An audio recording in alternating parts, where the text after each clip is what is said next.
তো hey guys, welcome back to my channel and brand new moto blog আর another ব্লগে তোমাদেরকে স্বাগতম। তো আজকে ফাইনালি যাচ্ছি আবার হাওড়া মার্কেট। বুঝতেই পারছো, বড়বাজারে মাল আনতে।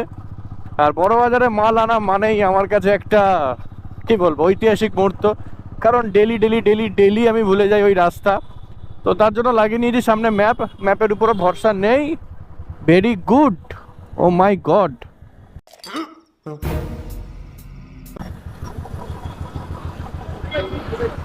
কাকা চলো, কাকা চলো,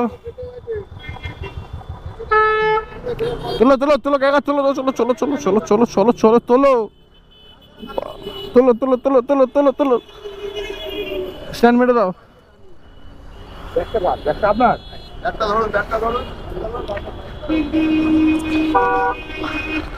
আমি দাঁড়িয়ে গেলাম, অ্যাক্সিডেন্ট সামনে দেখলে তার উপরে যাওয়া যায় না, এটা খারাপ জিনিস দেখায়। তো আমি দাঁড়িয়ে গেলাম। অ্যাকচুয়ালি এই যে রাস্তার যে মাঝখান থেকে এই কাকা ফাঁকাগুলো যে সার্কাস দেখায় না, এগুলো সব থেকে বড় কথা। এই সাইকেলওয়ালা দোষ আছে, ওই কাকারও দোষ আছে, দুজনের মুখোমুখি। তো যাই হোক, বড়বাজার বেরিয়ে যাচ্ছি।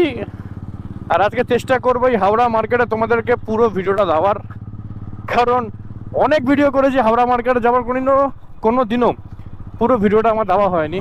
তো আজকে আমি ফাইনালি ভাবলাম, এই দেখো দেখেছো, চুকুত করে জোনাকির মধ্যে যাবে, পুকুত করে পেছন দিকে চলে আসবে।